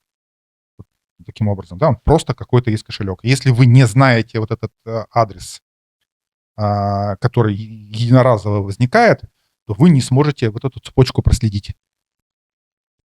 Но это, ну, такая одна из схем, что называется. Там есть более сложные схемы. Например, давайте вот еще раз попробуем напомнить, да, как это работает. Вот обычная транзакция. Вот у нас есть входящий токен, исходящий токен. Транзакция прошла. Вот это все как обычно есть. Это все можно цепочками отслеживать. Кто кому какие деньги переводил. Самый простой способ типа сбросить хвосты — это создать себе еще один кошелек. Вы же можете создать еще один кошелек? Ну, типа, это вам ничего не стоит. Перевести туда деньги. В этом кошельке сделать, допустим, обмен на другую сеть.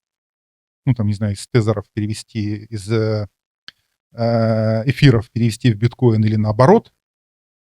И потом перевести другому участнику. То есть вы, получается, вот эти цепочки запутаете. Современные системы, ну, даже не так. Современные, как бы, вот, аналитики, которые занимаются непосредственно всеми делами, они такие цепочки могут отслеживать. Ну, то есть если там насмотренность определенная, опять же, искусственный интеллект там используется широко, обработка больших данных, то есть там молотится все, как вот эти все расчеты, цепочки выстраиваются и так далее. Вот, ну, просто огромный объем данных надо будет собрать. То есть представьте себе, вот у вас целевой кошелек, в этот целевой кошелек там 1000 народу перевели чего-то, вот вы их знаете, потом из этих 1000 этих кошельков надо по ним тоже транзакции проверить, и так как бы по цепочке, да, там каждый раз их все больше и больше, да, дорастает там до миллиардов каких-то транзакций, какой-то кошелек там уже действительно уже будет тяжело поймать. Вот, 5 транзакций считается, ну, в принципе, уже сложно вычислимых. Ну, то есть, если вы хотите действительно все хвосты сбросить, просто делаете. Открываете новый кошелек, переводите на него, с этого кошелька делаете перевод, например, на какой-то другой токен, а с того токена делаете еще раз на какой-то другой токен, и после этого переводите в ФБК. Ну, вот таким образом можно как бы скрыть. Но это, во-первых, трудно, не каждый на это способен, ну, только жулики какие-то, безусловно, это все делают. Во-вторых, это же газ, надо за каждую транзакцию платить газ, ну, проценты какие-то. В-третьих, это долго может быть, да, помните, на биткоинах там довольно долгие эти операции проходят. То есть это, ну, такая история, с которой не очень удобно работать. Есть другой способ, называется миксер. Самый известный миксер Tornado Cache, например, был такой. И это даже не сколько миксер, сколько софт по созданию вот таких вот миксеров. Идея какая? Если у вас достаточно большой кошелек, в него заходит много-много всяких транзакций, а потом они из этого кошелька расходятся тоже много-много разных других кошельков. И вам трудно будет подследить, какие деньги куда перешли. Вот, но они же тоже хитрые есть. Вы же перевели сюда столько-то биткоинов и видите газ, какой вы там заплатили. И потом, если такая же сумма выходит из этого, да, ну как бы с учетом этих всех газа и так далее, вы можете их сопоставить. Ну типа вот на самом деле, типа даже через миксер прошло, но сумма-то та же самая, все бьется, да, там довольно, чисто статистически довольно трудно, да, там вот эти вот десятые доли там этих биткоинов, там как-то их это поделить. Поэтому хорошие миксеры, они еще и делят не одной транзакцией это выводят, а несколькими транзакциями выводят. Для того, чтобы скрыть число какое-то. Но таким образом, как бы хвосты обрубаются, ну, почти все. В принципе, об этом может знать миксер, кому какие перевели. Но поскольку там тоже все зашифровано, это тоже как бы доказательно, да, то есть это математика вся есть, это все видно, как это работает. То даже владелец миксеров может не знать о том, какие транзакции куда проходили. Но проблема вот в чем. Давайте я дальше скажу. Еще один способ скрыть вот эти платежи, то есть скрыться от этого, от аналитика какого-то, да, который будет анализировать все ваши транзакции, это крипта, сеть целая, она называется Monero. И она была построена, ну, как бы придумана именно для того, чтобы как раз убрать вот этот элемент вычислимости, да, то есть невозможно в Monero вычислить, куда и что проходит. Как это делается? Делается, такой кольца создаются, то есть там не одна операция в блокчейн записывается, а записывается сразу несколько. Они зашифрованные, все эти операции. То есть вы видите, опять же, в блокчейне видно, что вы какие-то кошельки, короче, что-то, какие-то операции произвели, но там нисколько денег не видно, там тройная защита происходит. Не видно кто, не видно сколько, не видно когда. То есть вот она все эти хвосты она обрезает. Вот. И потом точно так же она расшифрает, как бы верифицирует, подписи и верификация, она расшифрает и уходит как бы разным пользователям. То есть там очень хитрая криптография, давайте так назову это, потому что опять погружаться не очень хочется. Вот. Но у всего этого есть большая проблема, которая называется AML. Ну, KYC, я уже говорил этот термин. KYC — это Know Your Client, знай своего клиента, это вот паспорт, да, показать. А есть еще такая штука, называется AML. Тоже криптоны, тоже это часто произносят эти все слова, и иногда они там слушаешь и как бы думаешь, такой, какой идиот, я не могу запомнить все эти аббревиатуры, потому что их очень много. Вот, но AML, такая, наверное, значимая аббревиатура, это борьба с отмыванием денег. Надо понимать, что вот этими всеми технологиями пользуются не только для того, чтобы скрыть платежи от какого-то авторитарного государства. На самом деле это вообще копейки, да, эти когда используются. Но это все используют буквально жулики. Вот, буквально торговля наркотиками, оружием, людьми, чем угодно. Это все преступность. Поэтому существуют специальные процедуры по борьбе с отмыванием денег. В какой моменте у вас могут возникнуть проблемы с криптой? Вот. В момент, когда он переходит из фиата в крипту и из крипты в фиат. Ну вот самые такие опасные эти все истории. Если вы пользуетесь только криптой и там не кастодиальным кошельком, да и наплевать. Туда заплатили, сюда заплатили. Главное, никому не говорите ваши адреса, что это вы. Этими адресами используйте. Но опять, как получать деньги, да, ну в смысле, чтобы вам кто-то заплатил, вам все равно надо адрес-то какой-то сказать. А вам же платят не просто так, а за что-то. Поэтому это тоже такая история. Вот. Но вот в тот момент, когда у вас начинается, вы хотите какие-то деньги получить, вот в этот момент начинаются риски. Риски больше всего связаны, безусловно, с кастодиальными кошельками. Почему? Ну, потому что там знают ваше лицо и так далее. Вот. И, соответственно, они могут и заблокировать любые ваши операции. вплоть до полной блокировки всех этих денег, вплоть до того, что и ментов вызовут, и дело возбудят и так далее. Как они это делают? Как вот эти все процедуры устроены? Сложно. Вот. Это надо разговаривать уже с юристами, как это все делать, как это обходятся эти все AML и так далее. Вот. Могу только сказать, что по вот последнему 19-му пакету, в котором есть санкции против криптовалюты, можно вполне себе напороться, если вы из российского кошелька, который был известен, который был связан, например, с какими-то биржами, которые находятся под санкциями, если вы с этой биржи получаете на свой кошелек, получаете какие-то токены, в этот момент вот эта процедура AML срабатывает, и ваш счет блокируют. Страшно?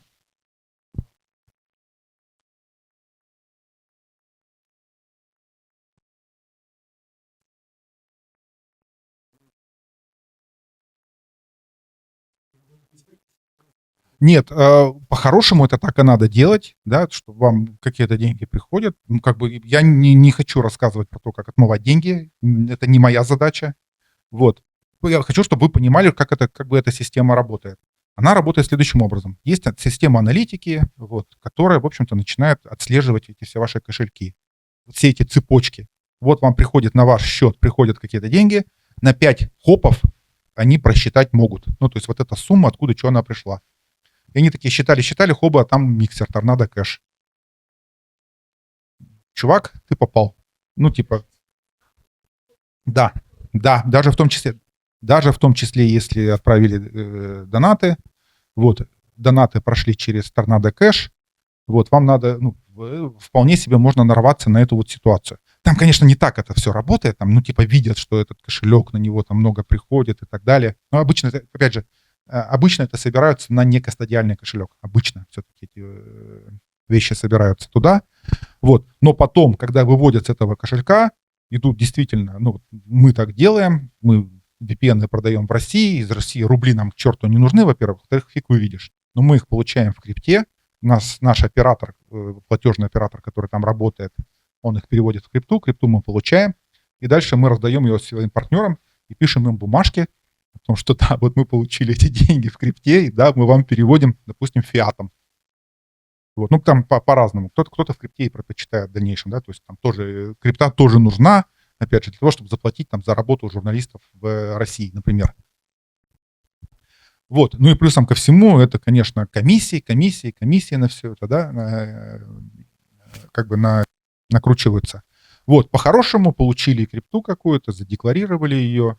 Вот, если она там больше года у вас действительно пролежала, ну, как бы совсем хорошо, еще и налоги не надо платить, как имущество, то есть как цифровые активы. Но еще раз, это не ко мне, это к юристам и к бухгалтерам. Вот, 19-й пакет санкций, я что там говорил. Короче, вот потенциально ограничения могут затронуть. Это не мои данные, ниже есть ссылочка. Это первый отдел, делали такую, типа, объяснялку. На самом деле в Гугле это тоже все это есть. Поищите, и расскажет вам и чат GPT, он вполне себе нормально все это рассказывает, если, опять же, вы понимаете, да, что вы читаете. Вот. Биржи, которые комплаятся по европейским законам, соответственно, они должны исполнять действие этого 19-го пакета. А это значит что? Это значит, что если вы не резидент, ну, как бы не европейский резидент, вам просто не откроют счет. Просто тупо. Вот, плюсом ко всему, если у вас это деньги, там не доказано их происхождение, это все тоже можно все потерять и так далее. Там был еще типа список, какие биржи не подлежат всех. Я что-то подумал, что сейчас они типа не в 19-й пакет типа не будут комплайться, но будут потом. Вот, плюсом ко всему там всяких гарантекс, вот эта вот история. Это все у меня, кстати, конец. Сколько получается? Я так нехило, так 1,5 часа опять проговорил. Вот, а давайте я сейчас сюда еще впихну NFT, да? Вот, и поэтому я сразу предупредил, что, наверное, это невозможно все за один раз рассказать. Так вот, подведем итоги всего этого нашего разговора. Первое. Вам нужно понимать, что как работает блокчейн. Блокчейн — это вот цепочка, которая подписывает друг за дружку. Ее очень трудно изменить, очень трудно, ну, задним числом. Вот. Но существует много-много всяких сетей, алгоритмов, как они рассчитываются и так далее. Вы можете подключиться к этим цепочкам блокчейна, можете подцепиться специальная программа, которая смотрит ваш аккаунт, да, так это назовем, ваш адрес на самом деле. Вот. И таким образом оперировать, совершать какие-то операции. Кошельки бывают кастодиальные, некастодиальные. Некастодиальные опасны тем, что они могут заблокировать ваш счет, но вы можете, допустим, свободно переводить деньги, в нормальные деньги, да, из криптовалют, в нормальную валюту. Что я еще забыл? И вот некоторые способы, некоторые тонкости устройства и алгоритмы разных сетей, для чего они предназначены и так далее. Наверное, я вот это вот хотел, самое главное, донести. Я думаю, что сейчас вы там немножечко вам понятнее стало, как это все работает. Если есть какие-то вопросы, давайте будем отвечать.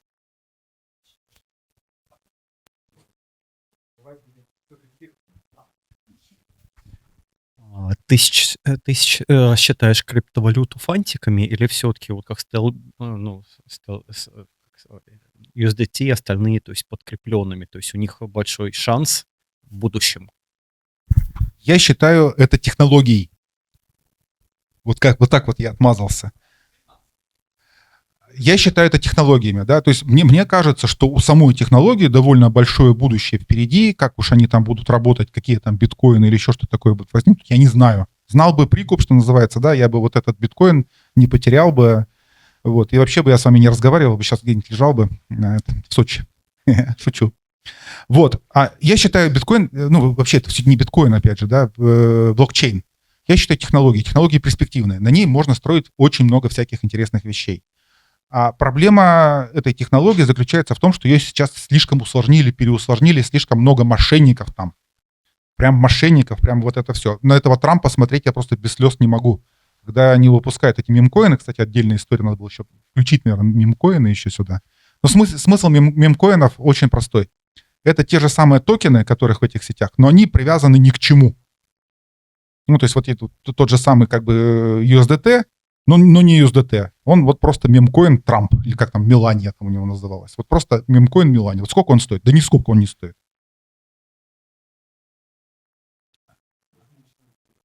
Биткоину доверяют много людей, да, и у многих людей просто в них уже вложенные какие-то активы существуют, вот, которые они выражают уже в этих, они в залог отдаются и так далее.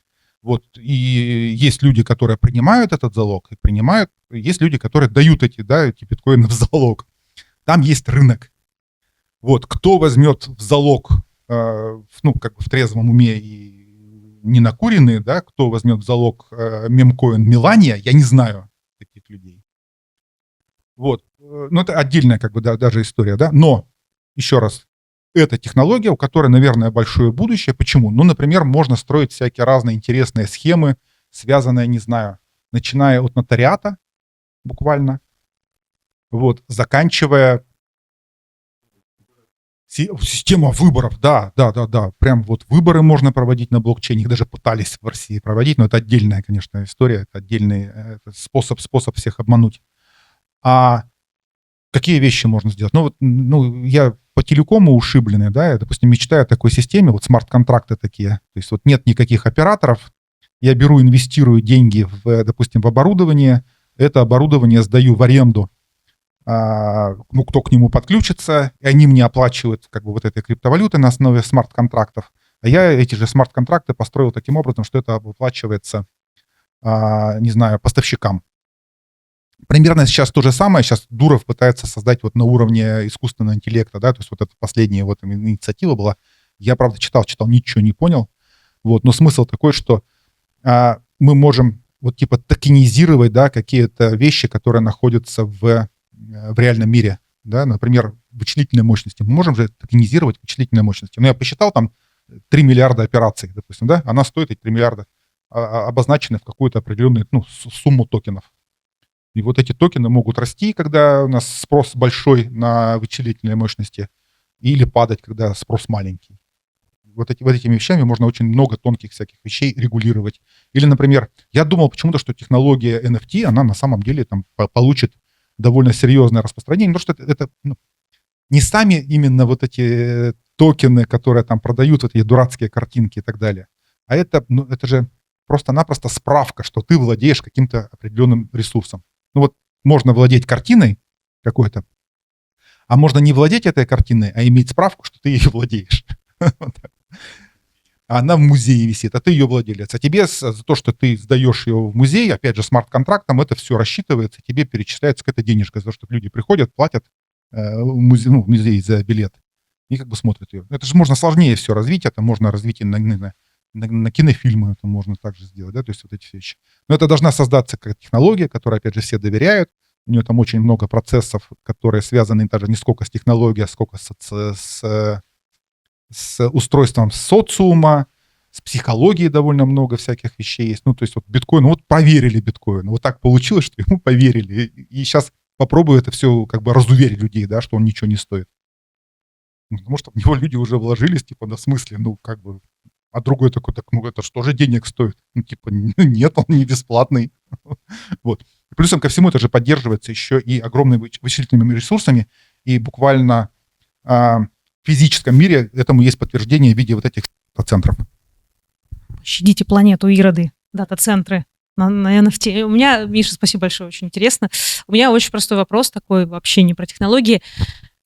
Вот чайник, ламер, просто человек, который хочет себе завести еще один способ, чтобы люди условно переводили донаты или еще что-то. Это безопасно или небезопасно? Вот какой-то злоумышленник с какого-нибудь плохого, да, кошелька из миксера переводит донаты, мне после этого блокируют здесь в Евросоюзе все. Вот как сейчас обстоят дела для человека, который ничего про это не понимает, но думает попробовать, стоит, не стоит?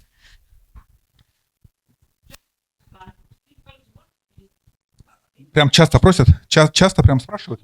Ну, это хорошо. Нет, ну там есть люди, которые действительно заработали большие деньги на всей крипте. Они действительно это... у меня самому донатили много довольно-таки в крипте. Донатят. Продолжают. Ну, что бояться-то, как бы? Во-первых, ну вот этот сервис, который есть, мы сейчас его делаем, он будет называться «Цифровая утка», Digital Duck. Вот. Он есть, он существует, мы можем тебя его подключить, и будет вот такой вот типа миксера, да, что тебе приходит счет какой-то, да, на биткоинах. Ты это складываешь. Видишь, тебе же нужно, ну, проблема с донатами заключается в том, что тебе их, вот ты их получаешь, тебе надо сразу тратить. Ну, просто потому что, блин, ты не можешь, да, тебе надо их сразу это. Вот. Если к ним относиться немножко по-другому, типа, вот пусть вылежится, можно принимать. Почему нет?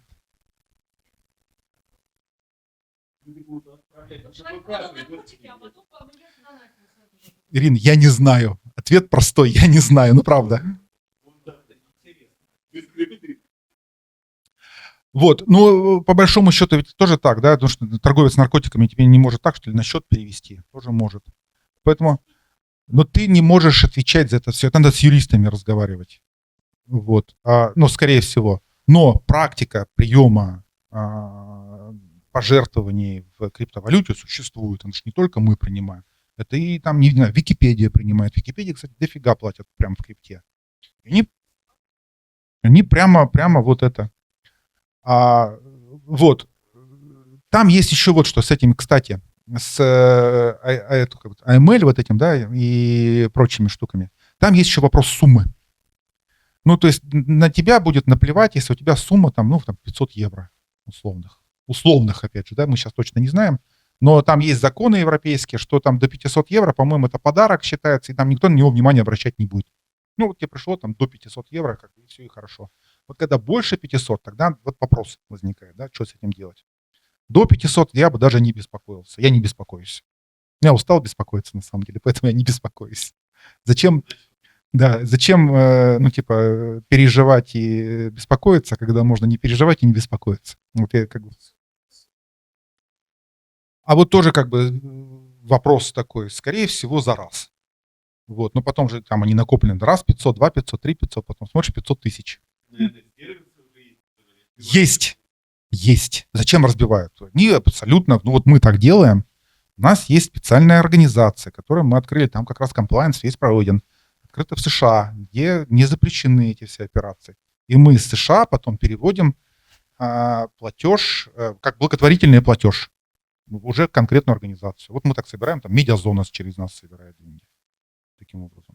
Вот VPN таким образом мы продаем. То есть эти VPN, это же тоже, по сути дела,